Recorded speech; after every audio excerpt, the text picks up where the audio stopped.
Bismillahirrahmanirrahim. Alhamdulillahi rabbil alamin wassalatu wassalamu ala rasuli rabbil alamin nabiyyina Muhammad ibn Abdullah wa ala alihi wa sahbihi wa man wala amma ba'd. Muslimin dan muslimat, para penonton sekalian, Assalamualaikum warahmatullahi wabarakatuh. Alhamdulillah, kita panjatkan kesyukuran kepada Allah Azza wa Jalla kerana kita dapat meneruskan agenda hidup kita dengan mengabdikan diri kepada Allah, dan seterusnya dapat juga kita belik ataupun tengok-tengok tafsirul Quran dan kita tadabbur beberapa ayat Al-Quranul Karim. InsyaAllah pada pagi ini kita mula surah Al-Ghashiyah. Surah Al-Ghashiyah. Buka Quran, kita baca beberapa ayat, kemudian kita tengok tafsir. A'udzu billahis samii'il 'aliim minasy syaithaanir rajiim. بسم الله الرحمن الرحيم هل أتاك حديث الغاشية وجوه يومئذ خاشعة عاملة ناصبة تصلى نارا حامية تسقى من عين آنية ليس لهم طعام إلا من ضريع لا يسمن ولا يغني من جوع وجوه يومئذ ناعمة لسعيها راضية في جنة عالية لا تسمع فيها لاغية. Itu beberapa ayat yang kita baca. Kita masuk kepada muqaddimah surah Al-Ghashiyah. Di mana surah Al-Ghashiyah, surah ini diturunkan di Makkah. Makkiyatun, mengandungi 26 ayat. 26 ayat dinamakan dengan surah Al-Ghashiyah. Sebagaimana dalam hadis Bukhari dan juga setengah kitab tafsir menamakan surah dengan nama ayat. Surah Hal Ataka Hadithu Al-Ghashiyah. Sebagaimana dalam hadis An-Nu'man, dia kata Nabi kita sallallahu alaihi wasallam baca solat hari raya, solat sunat 2 hari raya, dan juga ada kalanya ketika solat Jumaat bi sabbihisma rabbikal a'la wa hal ataka hadithu al-ghashiyah. Ada juga yang menamakan dengan surah Hal Ataka. Yang penting para jemaah sekalian, surah Al-Ghashiyah, makna apa Ghashiyah? Hari kiamat yang meliputi huru-hara. Kerana pada awal surah ini ayat-ayat yang berikutnya Allah SWT menerangkan peristiwa-peristiwa yang akan berlaku pada hari kiamat. Jadi surah-surah Makkiyah, ayat-ayat yang qisar suwar, ayat-ayat surah-surah pendek yang kita baca di akhir Quran ini, kebanyakannya itulah tajuk dia tentang hari kiamat, kebangkitan semula. Intisari kandungannya menerangkan dengan panjang lebar kejadian-kejadian yang akan dialami oleh orang-orang yang kufur, engkar, dan orang-orang yang beriman yang taat. Dua sangat berbeza. Orang panggil kontra dua tu. Hak ni azab, yang ni masya-Allah penuh dengan kenikmatan. Muka orang-orang kafir pada hari itu menunduk kerana merasa hina. Mereka tetap menderita azab sengsara. Sebaliknya muka orang-orang yang beriman pada hari itu berseri-seri. Masya Allah, tabarakallah.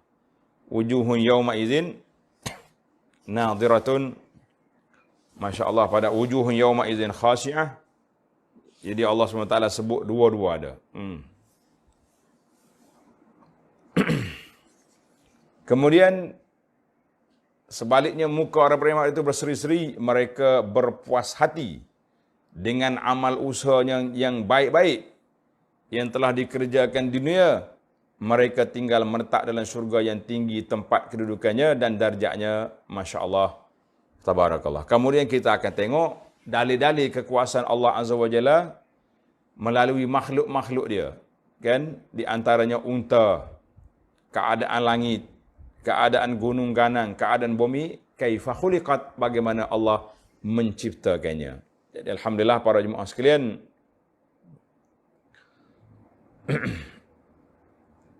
kita masuk pada ayat yang pertama. Bismillahirrahmanirrahim.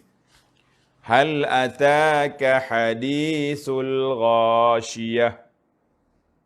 Hal ataka hadithul ghashiyah. Jadi insya-Allah oleh kerana ayat kita cerita tentang kiamat itu berulang, jadi kita akan ringkaskan huraiannya, kita ambil terjemahan dan kita akan fokuskan surah-surah yang baru ini kepada tajuk-tajuk yang belum disentuh sebelum ini, insya-Allah, untuk meringkaskan masa dan mengambil peluang supaya kita dapat banyak khatam surah-surah yang kita baca itu, insya-Allah. Apa makna hal ataka hadithul ghashiyah? Sudahkah sampai kepadamu wahai Muhammad sallallahu alaihi wasallam perihal hari kiamat yang huru-haranya meliputi? Maknanya huru-hara dia tu bukan kata kena orang tu, kena orang ni je. Tapi boleh kata ke seluruh manusia menghadapi suasana yang begitu dahsyat. Jadi suasana yang begitu dahsyat pada hari kiamat. Cuma berbezalah manusia ni, huru-hara tu huru-hara. Orang yang baik pun terpaksa melalui jalan-jalan yang akan terasa kesan dia. Cuma orang baik, alhamdulillah, mereka bangkit di akhirat esok dalam keadaan tenang, aman. Namun begitu terpaksa melalui proses-proses perkumpulan al-hasyru, proses tanya-jawab al-hisab, kan? Itu di antara perjalanan ke akhirat, perjalanan yang akhirnya membawa mereka ke syurga, insya-Allah. Kemudian kita pergi kepada ayat yang kedua. Wujuhun yawma idzin khashi'ah. Allah Ta'ala mula dengan surah ini dengan orang kafir dulu. Muka orang-orang yang kafir pada hari itu tunduk kerana merasa hina. Na'udzubillah. Allahu Akbar. Muka orang kafir tunduk ya hari itu. Ini buat apa lagi? Hari itu iaitulah hari kiamat. Hari kiamat ni keadaan muka mereka hina. Itu di antara sifat-sifat orang itu hari kiamat. Khasyi'atun. Dikata khasyi'ah di sini tunduk hina pada hari kiamat. Ada juga yang mengatakan mereka di dunia dulu hina. Tunduk hina kepada siapa? Kepada berhala-berhala. Kita manusia. Kita ada akal. Kita boleh bergerak. Hidup tunduk ke berhala yang toko batu, toko kayu yang kamu cipta sendiri, yang kamu buat, lepas tu mu tunduk ke dia. Les. Kenapa? Allahu Akbar. Ini di antara, tak jadi oleh kerana lagu ni perangamu di dunia dulu, di akhirat esok mu bertunduk, dia panggil. Malu. Hina. Jadi ada yang mengatakan dikata sifat mushtarakah. Di dunia dan di akhirat. Tapi wal mukhtar, sebagaimana yang telah diterjemahkan oleh panel penterjemah kita, muka orang-orang kafir pada hari itu, yakni hari kiamat, tunduk kerana merasa hina. Tunduk kerana merasa hina. Ayat yang ketiga, amilatun nasibah. Amilatun nasibah.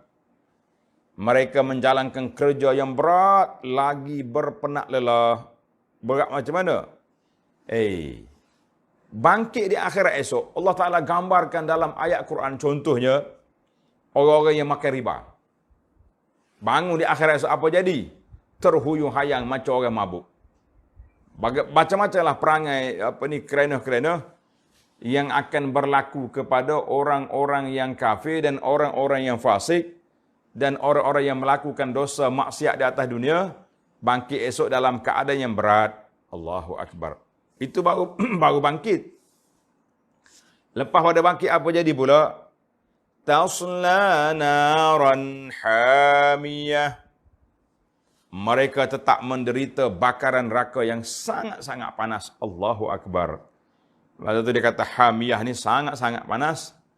Apa yang diberi minum, kita duk ingat orang bila panas ni nak minum air kan. Biasanya kalau kita atas dunia ni bukan sahaja air biasa, air batu lagi. Oh, masuk ais lagi. Teo ais. Saya ingat bila sebut teh ais ni, mula-mula ana pergi di Mekah. Biasalah kita orang Malaysia ni minum teh ais kan. Orang Kelantan kata teh beng. Nah, itu bahasa Kelantan. Kalau mai Kelantan nak minum teh ais kena kata nak teh beng. Jadi kita letak batu dalam air teh kita tu. Arak bertempik. Lesh, dia kata. Kenapa? Pelikmu ni. Dah rebuh air panas, pergi letak batu pula. Kontra. Kita kata sabarlah. Tak usah duk cakap banyak. Lepas kita buat teh beng, sedap-sedap ni, bagi dia. Tak lama arak pula pandai minum teh beng dah. Masya Allah. Jangan duk mikir nak teh beng ke, teh ais ke, teh bagi orang kafir, panah-panah. Tusqa min ainin aniyah. Allahu Akbar. Mereka diberi minum dari mata air yang cukup panas. Allahu Akbar. Aniyah dimakna syadidatul hararah. Kepanas kita kalau minum air panas atas dunia apa meletup dah kan. Ni air panas dalam neraka yang berapa kali gandaan kepanasannya. Allahul musta'an. Kita kata Allah Ta'ala lah yang kita minta pertolongan, minta selamat kita. Allah Ta'ala beri kepada kita hidayah beriman. Dan kita sentiasa berdoa kepada Allah Ta'ala supaya Allah Ta'ala berikan kepada kita istiqamah. Apa makna istiqamah? Duduk tetap pendirian di atas landasan yang diredai oleh Allah Azza wa Jalla. Jangan duduk main. Perkara-perkara yang pelik-pelik, perkara yang tidak baik. Sebab dengarlah ayat-ayat tentang azab, tentang ancaman ni supaya kita terasa sangat berat. Lapar, dah dahaga boleh minum air panas. Kalau lapar pula macam mana? Allahu Akbar. Laisa lahum ta'amun illa min dhari'. Tidak ada makanan bagi mereka di situ selain dari pokok-pokok yang berduri. Allahu Akbar. Dia panggil pokok yang berduri. Pokok yang tumbuh di padang pasir. Samun syauqiyun. Syauqi. Allah. Dia panggil, dahlah dia tu ada racun dan berduri pula. Masya Allah. Orang Arab panggil syabriq. Nama dia. Dari. Dari ni kalau dimakan tak ada faedah. Dia panggil makan yang tak ada faedah. Allah kata apa ni? La yusminu wa la yughni min ju'. Yang tidak menggemukkan dan tidak pula dapat menghilangkan sedikit kelaparan pun. Nak gemuk jauh sama sekali, kan? Nak gemuk jauh sama sekali. Lapar tak menghilangkan lapar. Makanlah pokok berduri, na'udzubillah. Na'udzubillah, kita minta perlindungan Allah Ta'ala daripada terjebak dengan perkara ini. Allah. Dalam ayat lain Allah kata apa? Makanan ahli neraka zaqum. Inna syajarata zaqum. Allah. Ta'amul asim. Zaqum ni makannya orang-orang yang berdosa. Na'udzubillah. Itu maka nama-nama jenis makanan tadi sama ya, panah belaka. Walaupun disebut zaqum, disebut dengan dari, dengan na'udzubillah. Yang penting kita kena minta perlindungan Allah Ta'ala daripada makanan-makanan yang begini dahsyat. Allah Akbar. Habislah cerita orang yang susah, cerita orang yang kafir. Harapnya para jemaah sekalian dengan kita tadabbur ayat-ayat begini meningkatkan keimanan kita kepada Allah, meningkatkan ketakwaan kita kepada Allah, meningkatkan khasyah, kita rasa takut pada Allah Azza wa Jalla. Di saat kita duduk dalam PKP di rumah pun nampak resah, nampak gelisah. Tak? Pihak Menteri Agama menubuhkan pasukan khas untuk motivasi tazkirah kepada orang-orang yang kemurungan. Kita kata bagaimana kemurungan orang yang duduk tertahan di mahsyar, yang tak tahu bila menyelesaikan masalah. Orang duduk neraka pula, na'udzubillah, bagaimana keadaan. Ni ayat-ayat yang kita baca ni sebenarnya ayat nak menguatkan iman supaya meningkat ketakwaan kita dan menambahkan khasyah, ketakutan kita kepada Allah Azza wa Jalla. Dalam Islam ini, Allah Ta'ala ajar kepada kita berjalan dengan dua sayap. Sayap yang pertama, kita panggil, macam dalam ayat ni, sayap yang pertama khauf. Kita kena takut pada Allah Ta'ala. Sayap yang kedua yang kita nak baca ni, dia panggil ar-raja, mengharapkan keampunan, rahmat dan kasih sayang Allah Azza wa Jalla. Ini kita dua ada. Khauf, raja. Ataupun ar-raja dengan khauf. Yang betulnya serentak dua tu. Kalau baca sebelah ayat ni, kalau kita baca ayat neraka saja, tak boleh nak hidup dah kita atas dunia ni kan. Baca ayat syurga saja pula, happy pula kita. Tak takut pula kepada Tuhan. Jadi dua-dua tu kena baca.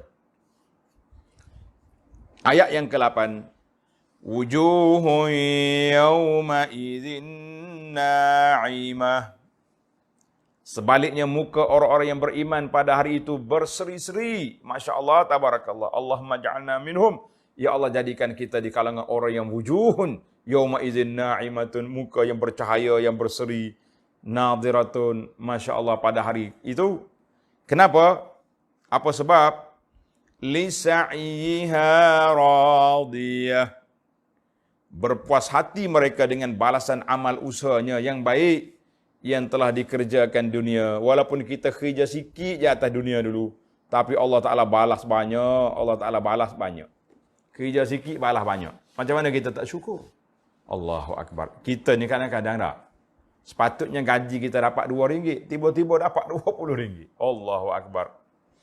Ana sekali pergi ke Mesir, Syekh kita, nama Dr. Naif Al-Amri ni, pelajar-pelajar Universiti Madinah kenal dia ni. Hafizahullah Ta'ala. Dr. Naif pergi juga Mesir. Waktu tu ana pergi rehlah sebab nak cari, nak cari makhtutat, manuskrip lama untuk nak tahqiq waktu magister tu, buat tesis master. Jadi kita naik teksi lah daripada hotel nak pergi ke pusat manuskrip, mana makhtutat. Naik teksi. Orang Arab ni biasa dah Mekah ni, RM20 bayar tambah. Doktor naik bagi RM20, 20 Junit. Kau driver taksi. Berapa kali terima kasih tak tahu. Syukran, mentah-mentah syukran, syukran. Kata di sahabat saya Abdul Aziz, orang panggil bedu dia. Dia kata, Syekh penuh dalam majlis. Nyo bayar, patut orang bayar 2 Junit, dia bayar 20. Allahu Akbar. Betapa sukanya boleh jadi driver taksi tu balik berehat betul tu. Tak payah berjalan banyak, dah duit dah dapat banyak. Kita kata itulah. Maknanya kita ni nak bayangkan kita kerja sikit atas dunia tapi dengan limpahan rahmat Allah Ta'ala memberi kepada kita nikmat yang begitu besar, maka kesyukuran tak ada lah. Lidah ahli-ahli syurga, alhamdulillahi rabbil alamin, semua alhamdulillah, duk puji Allah Ta'ala, duk puji Allah Ta'ala di atas nikmat yang dikurniakan. Di mana mereka duduk? Fi jannatin 'aliyah. Mereka tinggal tetap dalam syurga yang tinggi, tempat kedudukan darjatnya, Masya Allah. Dalam hadis, Nabi kata apa? Hadis dalam Bukhari daripada Abi Sa'id. Dia kata, inna ahlal jannah yatara'awna ahlal uraf min fawqihim kama yatara'una al-kawkab ad-durrij al-ghabir fil ufuq. Masya Allah. Ahli-ahli syurga ni kita boleh tengok. Orang duduk tingkat tinggi tu, atas kita ni kita boleh nampak mereka dalam bilik. Macam bilik kristal. Nampak belakang. Mereka tak mau nampak, dia tutuplah langsir dia. Yang pentingnya bilik-bilik tu, Masya Allah, tabarakallah. Dalam hadis Nabi kata, nampak di luar, nampak dalam, orang dalam nampak di luar, betapa cantiknya. Qalu ya Rasulullah tilka manazilul anbiya. Ada orang tanya, "Hei ya Rasulullah, itu tempat tinggal nabi-nabi ke? Orang lain tak sampai ke darjat ni?" Qal, Nabi kita bersumpah, wallazi nafsi biyadi, bal rijalun amanu billahi wa saddaqul mursalin. Bukan, kepada orang yang beriman dengan Allah Ta'ala dan mengakui kebenaran Rasul-Rasul. Tuh, tempat syurga dia. Masya Allah, Masya Allah. Allahu Akbar. Jadi orang baru mari tanya, liman hiya ya Rasulullah? Syurga hok nampak dalam, nampak luar tadi. Ni riwayat lain. Yang tadi riwayat Abu Sa'id dalam Bukhari Muslim. Dalam riwayat lain, dia kata syurga ni liman hiya Rasulullah. Untuk siapa ni syurga yang cantik ni? Adakah untuk nabi-nabi, para syuhada? Nabi kata tak. Tuan-tuan tanda, syurga ni untuk kita. Liman atabal kalam. Allahu Akbar. Bagi orang yang baik, lemah lembut cakapannya. Syaratnya beriman itu mesti dah kan. Wa adamas siyam, dan banyak berpuasa. Wa sallu bil lail wan nasu niyam, boleh bangun solat pada waktu malam di saat orang tidur. Itulah di antara calon-calon. Yang pentingnya kalam, cakap baik. Kita hari ni masya-Allah tak ada bahasa baik dalam internet, dalam Facebook kita tengok, kecuali kutukan, celaan, orang salah cakap pun kita ambil kira satu dunia bincang, orang salah apa sajalah. Yang pentingnya hak kita tak setuju kat lah gitulah jadi. Masya-Allah tabarakallah. Baik. Apa lagi keadaan dalam syurga? Ayat 11. La tasma'u fiha laghiyah. Mereka tidak mendengar di situ sebarang perkataan yang sia-sia. Tak ada. Yulhamuna tasbih wa tahmid. Allah Ta'ala ilham mereka duduk bertasbih, memuji Allah Azza wa Jalla, duduk main cakap-cakap buah kosong, kutuk-kutuk orang. Tak ada. Maknanya, kalau mu nak masuk dalam syurga tempat orang ni keadaan, atas dunia pun jangan duduk mengutuk orang. Di atas dunia pun jangan duduk sibuk-sibuk. Jangan duduk sibuk dengan benda-benda yang menyusahkan kita di akhirat. Masya Allah, tabarakallah. Sebab itulah para jemaah, bila kita tadabbur ayat-ayat begini, marilah kita baiki diri kita. Kalau orang lain tak terkawal, kita kawal kita. Saya kata di saat dunia tak boleh nak kawal. Orang boleh menulis apa nak tulis. Orang boleh buat apa nak buat. Kitalah kawal diri kita supaya tidak terjebak dengan perbuatan dosa dan maksiat yang akan mengundang bala besar pada kita di akhirat nanti. Wal'iyazbillah. Ayat yang ke-12 Allah cerita kepada kita tentang ahli syurga lagi. Fiha 'ainun jariyah. Di dalam syurga itu ada mata air yang mengalir. Masya Allah, tabarakallah. Kita dengar pun suka kan. Ni kalau ada tempat air terjun, satu tempat ya. Habis dalam kampung, dalam hutan, pakak masuk. Kes nak pergi mandi air terjun. Ni air, Masya Allah, ainun jariyah. Fiha sururum marfu'ah. Dan di situ juga ada pelamin-pelamin berhias yang tinggi tempatnya, Masya Allah.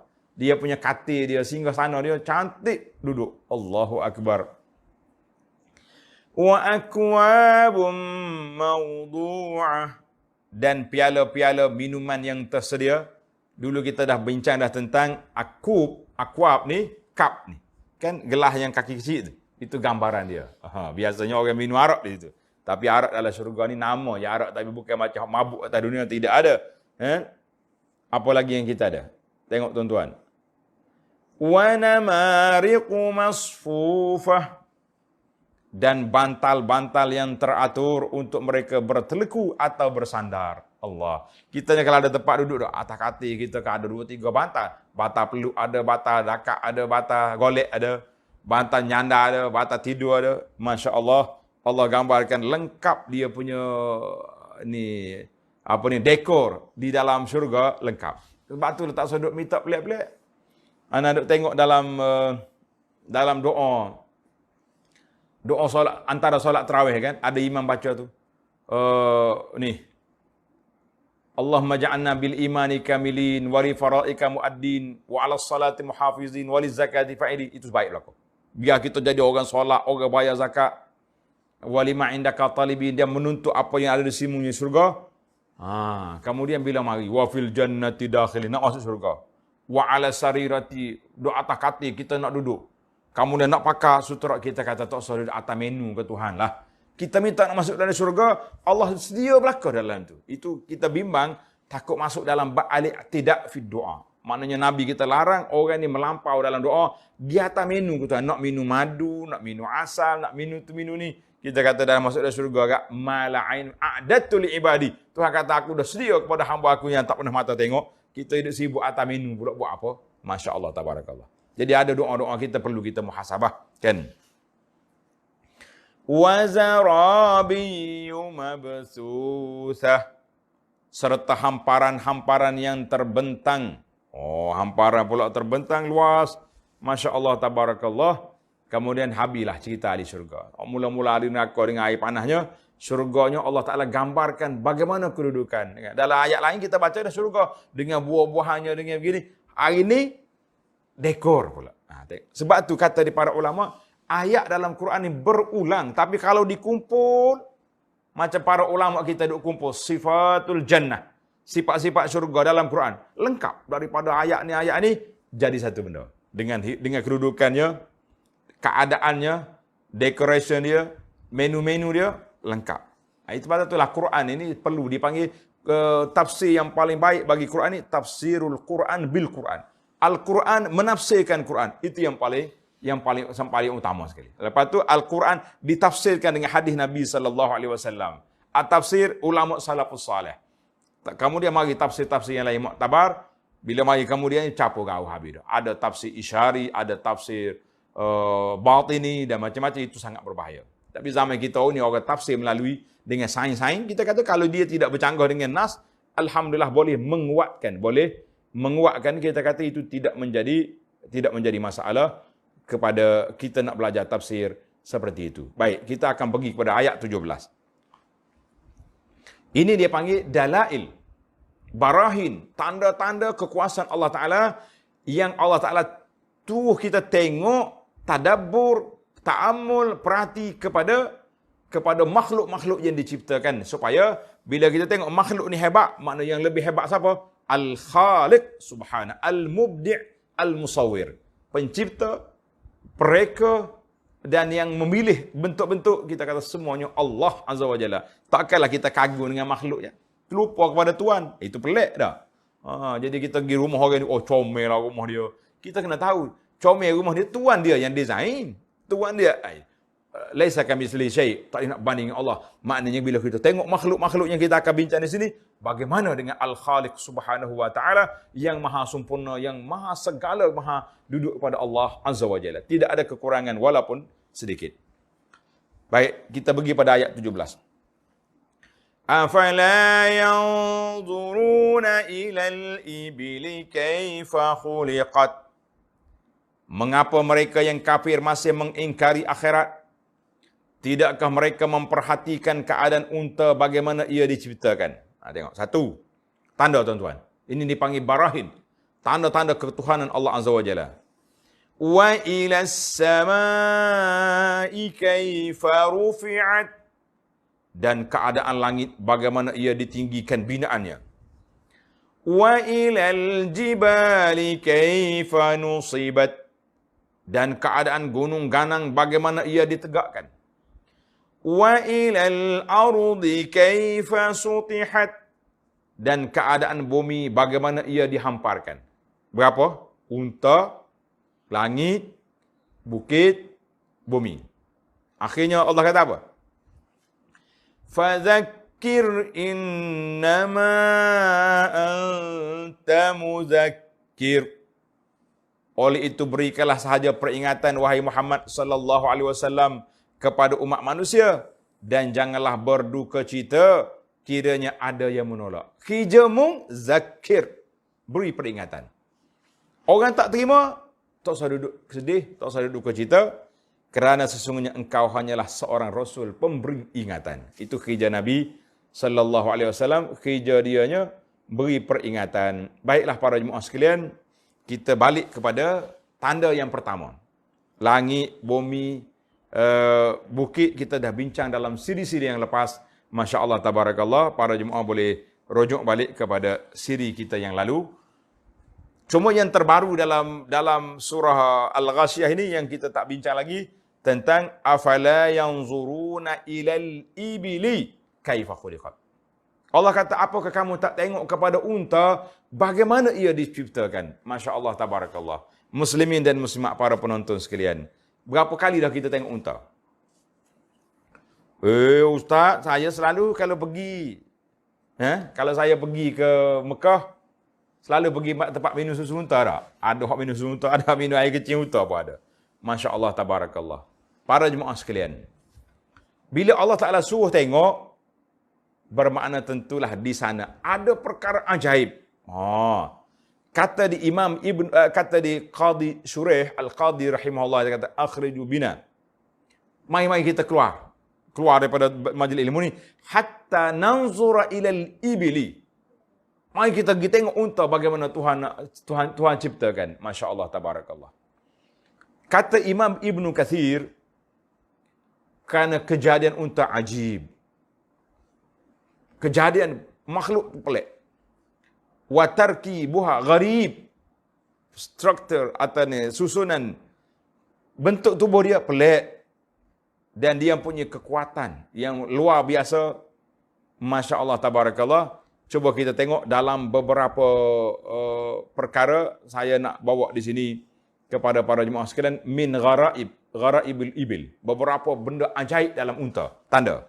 Mungkin ada 15 perkara ajaib ataupun 10 setakat mana masa yang diizinkan. Yang pertama sekali, tanda. Yang pertama sekali, unta ni ajaib dia, tatamayyazu bizakiratin ajibatin. Dia mempunyai ingatan yang kuat. Ingatan dia kuat. Dia tak akan lupa di mana kampung dia. Kita ni Melayu mudah lupa. Nah, kampung kita tak ingat nak balik. Di mana dia dilahirkan. Walaupun beberapa tahun dia berjalan, dia boleh balik semula ke kampung dia. Itu dia punya GPS dia power. GPS dia power. Kerana itulah orang panggil unta ni, dia panggil Safinatus Sahra, bahtera di padang pasir. Orang panggil bahtera, kapal di padang pasir. Sebab dia boleh pergi, dia tak sesat, dia boleh balik. Masya Allah, tabarakallah. Yang kedua, anak-anak unta, bukan sekat mak dia, bapak dia je boleh balik, saghiruha. Anak unta, dia boleh balik ke tempat yang terakhir dia menyusu dengan mak dia.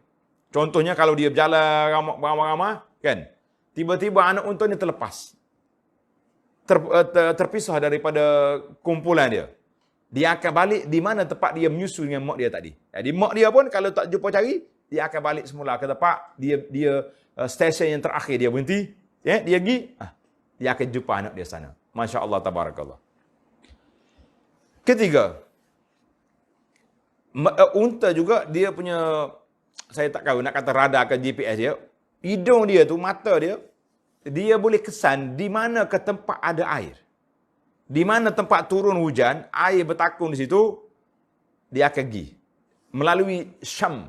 Hidung dia tu dia boleh kesan daripada jauh, dia boleh tengok, di situ ada air. Maka dia akan pergi cari air. Masya Allah, tabarakallah. Dia panggil hasad. Mempunyai panca indera deria, dia punya cium cukup kuat. Yang keempat, ibil, unta juga mampu membezakan suara. Dia boleh dengar suara.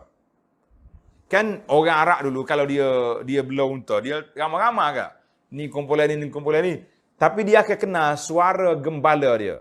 Suara tokek dia boleh dengar. Bila tokek dia panggil, dia kata ni bos aku panggil. Dia pergi. Masya Allah, tabarakallah. Kita ni boleh beza suara, tapi macam tak beza mana. Mak panggil, ayah panggil, tak apa nak beza mana. Tak? 3 kali panggil, tak mari lagi. Tapi kalau kawan panggil, Masya Allah, tabarakallah. Tengah tidur, bong, bangun lalu. Pasal member duduk tunggu bawah pokok, nak bersembang. Masya Allah, tabarakallah. Unta boleh membezakan antara suara. Yang kelima, cara dia berjalan. Pasal tu Tuhan suruh kita tengok. Yang anzur ilal ibili, cara dia berjalan, dia macam tayar kereta. Kaki kanan, dia akan melangkah sekali dengan kaki belakang. Kaki depan, tangan dia tu, dia boleh melangkah sekali dengan kaki belakang. Serentak, naik. Kamu dia hak ni pula, dua ni pula jalan. Sebab apa? Dia kata sebab nak suruh tawazun. Supaya dia seimbang dia bergerak. Sebab atas belakang dia tu, barang-barang banyak dia bawa. Jadi supaya tidak goyang, tidak orang panggil ngok-ngek ini, kan? Maka dia tawazun, kaki depan, kaki belakang, jalan. Lepas tu kaki ni pula berjalan. Masya Allah, tabarakallah. Yang keenam, tanda tuan-tuan, yang keenam ni sangat penting kepada suami-suami, kepada ibu bapa. Al-jamalul fahl, bapa unta, min asyaddil kainati ghirah, di antara makhluk yang sangat mempunyai sifat cemburu. Cemburu macam mana? Sifat dia pemalu. Ketika dia nak kahwin, dia nak melakukan persetubuhan jima' dengan bini dia, dia akan pergi tempat jauh, tak ada orang tengok. Tak ada siapa tengok. Kita manusia hari ni, Masya Allah, tabarakallah, nyawak kerja di airport, buat sesibah, makan duduk toko situ. Zaman kita hari ni pula, tak payah pergi jauh-jauh. Hak duduk tepek dalam rumah, mugi siar dalam Facebook. Kenapa? Tak malu dengan unta kamu. Unta lebih baik daripada makhluk-makhluk yang duduk berakak dengan bini. Duduk tayang dalam Facebook, duduk tayang dalam tempat-tempat media sosial. Kita kata ini makhluk yang sudah tidak ada sifatul haya. Tak malu. Kadang-kadang tu Haji, kau ustaz, waktu hari jadi mai duduk suakit. Lish hazal kalam. Apa budaya yang kamu nak bawa ni? Unta, ghirah, sifat malu dia. Dah, bila mari challenge hari dua ni, nak suruh tayang gambar bini sepukul, kita kata Masya Allah, Tabarakallah. Malu kita dengan unta. Unta tak akan buat. Bahkan diceritakan, kalau ada orang tengok, kan, ni kata ni. Kalau ada orang tengok dia akan kejar orang tu. Sampai dia boleh bunuh. Sebab dia malu dengan orang pergi mengintip skodeng, kata orang. Pergi skodeng untuk cari cakitmu. Ini masalah. Masya Allah, Tabarakallah. Jadi kita ada sifat ghairah. Suami-suami jangan duduk jadi lebih teruk kita ni. Unta ada sifat malu. Masya Allah, Tabarakallah. Yang ketujuh, amaliatul aqal. Kalau kita nak ikat dia, kita kena mula dengan kaki kiri dia. Bila angkat kaki kiri, kan unta ni ada 3 sendi. Ada 3. Bawah, tengah, satu. Kita lutut dengan ni kan, dia ada 3. Jadi dia lipat yang pertama di kiri, maka dia akan duduk. Dia duduk di situ. Tak kacau dia. Allahu akbar. Asal tu dia panggil iqal. Arab panggil atas kepala Arab tu, bulat tu. Dia panggil iqal tu asalnya pengikat tali unta. Bila unta dia bangun, dia tak atas kepala dia. Tapi dah jadi budaya dia. Masyarakat ni jadi budaya Arab, dia pakai atas kepala hari ni, tak ada masalah. Pasal tu anak duk perhati, syekh-syekh besar, tuan-tuan guru kita, dia tak pakai kan. Tak pakai kan. Egar ni orang-orang semak-semak. Hak nyemak-nyemak ni, orang muda-muda, pegawai-pegawai, pakai kan. Tapi kalau syekh-syekh, tuan-tuan bertarah tuan guru, dia tak pakai kan. Macam kita sini jugalah tak. Masya Allah, Tabarakallah. Yang ke-8, hal naqah. Kalau kita nak perah susu dia, kita kena mula sebelah kiri juga. Sebelah kiri. Dan yang ke-9, unta dia boleh berenang. Dengan kaki dia, dengan kaki dia, dengan tangan dia boleh berenang. Masya Allah. Dia kata, al-qudratu ala sibahah. Boleh berenang unta. Kita tak tengok muka dia duduk pada pasir. Tapi dia pandai. Pandai berenang. Yang ke-10, ni tanda dia. Mata dia, coba perhati. Pergi tengok dekat mata, ada berapa mata hidung dia, ada berapa lapisan bulu. Ada bulu mata yang pertama, bulu mata yang kedua, ada kantar lagi, ada spek mata. Masya Allah, Tabarakallah. Sebab apa? Dia berjalan pada pasir. Bila pada pasir, bila mari awasir ramliyah, mari angin, terbang pasir-pasir debu ni, macam nak berjalan? Kita mari angin, kita tutup. Unta dia boleh berjalan sebab dia ada lapisan. Bulu mata dia tu, bulu hidung dia tu, dia ada lapisan sebab lapisan itu yang debu tak masuk. Dia boleh jalan. Allah Ta'ala dah sedia siap. Macam kita hari ni lah kan. Bila mari COVID ni, kita tengok pakaian doktor pun ada pakaian PPE dia tak. Dengan baju, dengan biasanya orang pakai cermin sini ni, orang naik motosikal, nak jumpa orang, nak korek hidung orang pun kena pakai ni juga. Itu dia panggil persiapan. Yang ke-11, tengok mulut unta. Tuan-tuan pernah tengok mulut unta ke tak tengok? Kalau tengok cari gambar lah. Saya nak tunjuk gambar sini pun masa kita nak habis dah. Mulut dia rabik. Koyok sini. Kenapa sini? Dia terbuka sini. Kita kalau orang terbuka sini kena pergi jahit kan. Itu dia panggil cacat. Mulut unta terpaksa dia buka di sini sebab apa? Sebab kebanyakannya pokok-pokok yang duduk di padang pasir berduri.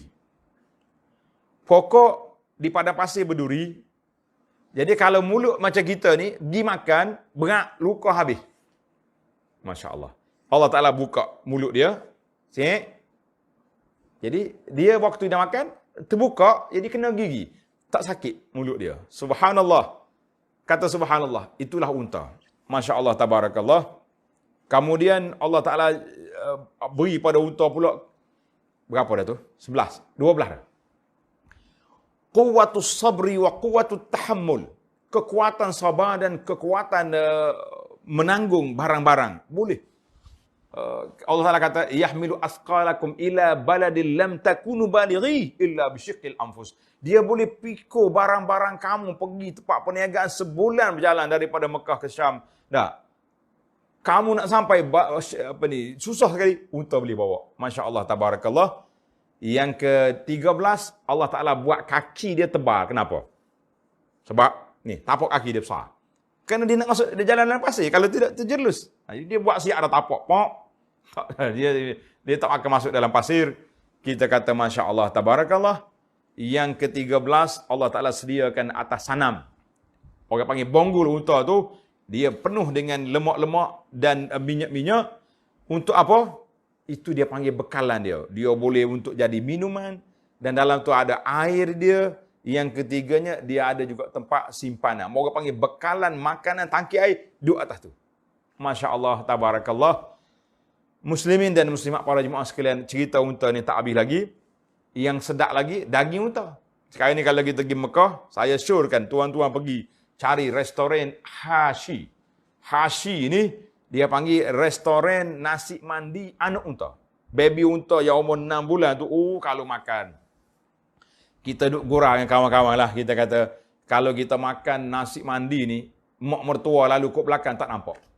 Lalu kok belakang, kok depan nampak juga. Nah, nak ayat cerita sedapnya. Saya kalau lepas pada musim haji, kita bawa jemaah ni pergi makan nasi mandi sekali.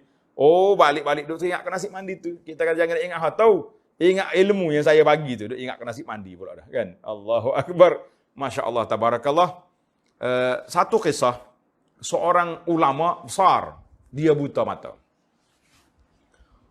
Dalam satu perhimpunan graduasi tahfiz, hafazatul Quran, orang hafal Quran. Syekh ni bercakap, dia kata, ya abna'i al-hafazah. Hei anak-anak aku yang hafal Quran semua. Aku ni buta.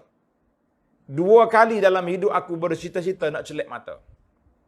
Kita duk mikir, dia kata tentulah malam pengantin baru. Nak tengok cik adik adinda ni, comel kau uduh. Duk main rasa, duk nampak begitu lah. Kan? Lah, dia tak cerita hal isteri dia. Isteri dia comel pun tua, keriput juga lepas tu. Dah. Pasal tu lah orang tak yakin ni kak. Duk tepek ke warna dengan make up. Alah, macam-macam. Dia kata 2 kali aku nak celak mata. Yang pertama, apabila aku baca afala yanzuruna ilal ibili kaifa khuliqat, bila Allah Taala suruh tengok unta, aku menangis sebab mata aku buta tak nampak. Aku boleh cerita, ya Rabbi, berilah aku tengok unta sebab musuh tengok. Kali yang kedua aku nak cita-cita nak celak mata, ketika hari ni aku nak tengok muka graduasi pelajar-pelajar yang telah hafal Al-Quran. Aku nak tengok muka kamu, wujuhun nayyirah, muka-muka yang bercahaya yang ada depan aku ini. Para jemaah sekalian, apabila Tok Syekh cerita macam ni, habis satu dewan orang menangis sebab terharu dengan betapa Syekh nak tengok. Sebab apa? Nak beramal dengan ayat Quran, afala yanzuruna ilal ibili. Dan hari ini nak tengok muka-muka hafazatul Quran, orang-orang yang hafal Quran yang ada di hadapannya. Masya Allah, tabarakallah. Baiklah, saya ringkaskan cerita unta tak habis. Panjang lagi. Kita pergi pada ayat 21. Tugas kita sebagai pendakwah, belajar dengan Al-Quran. Fazakir innama anta muzakkir. Oleh itu berikanlah saja peringatan wahai Muhammad sallallahu alaihi wasallam kepada umat manusia, dan janganlah berduka cita kiranya ada yang menolaknya, kerana sesungguhnya engkau hanyalah seorang rasul pemberi ingatan. Jadi kalau orang tak terima dakwah yang kita bawa, dakwah yang kita bawa ni berdasar kepada Quran, berdasar kepada sunnah, ditentang, diejek, diperli, sabar. Kalau kita kata, ustaz ni uslub tak betul. Tak, mari duk cakap benda yang tidak disukai oleh masyarakat, menyalahi perhatian masyarakat. Kita kata, entah cakap, ya betul. Orang yang paling lembut cakapannya. Orang yang paling berhikmah dakwah dia. Orang yang semua, dia punya komplit, dia punya cara. Siapa? Nabi kita Muhammad sallallahu alaihi wasallam. Apakah dakwah Nabi tidak dimarahi oleh orang? Apakah dakwah Nabi tidak semuanya diterima oleh masyarakat pada waktu itu?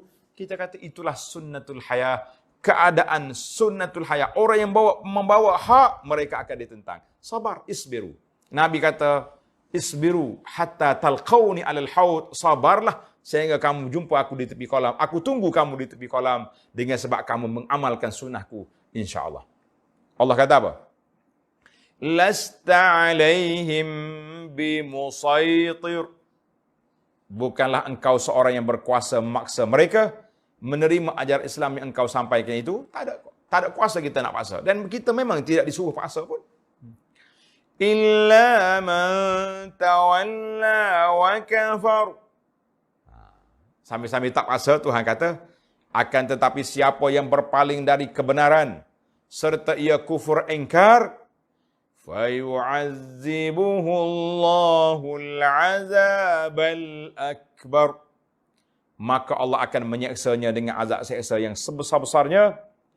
Inna ilayna iyabahum. Sesungguhnya kepada kamilah kembalinya mereka. Thumma inna alayna hisabahum. Selain dari itu, sesungguhnya tanggungan kamilah soal menghitung amal mereka. Jadi kita atas dunia ni tak usah duduk sibuk-sibuk, duduk tanda amalan kita, sibuk kita buat amalannya. Ni benda-benda buat benda baik sikit, nak tunjuk orang belakang tak, biar malaikat yang catat. Allah kata summa inna alaina hisabah, kami buat kerja hisab, membuat je. Masya-Allah, tabarakallah. Alhamdulillah bi ni'matihi tatimmus shalihat. Tamatlah perbincangan kita dalam surah Al-Ghasyiyah 26 ayat. Insya-Allah kita akan terus kepada surah yang berikutnya dalam siri yang akan datang, surah Al-Fajri, surah Wal Fajri kan. Dalam siri yang akan datang insya-Allah. Subhanakallahumma wa bihamdika asyhadu an la ilaha illa anta astaghfiruka wa atubu ilaik. Wa sallallahu ala nabiyyina Muhammadin wa ala alihi wa sahbihi ajma'in walhamdulillahi rabbil alamin.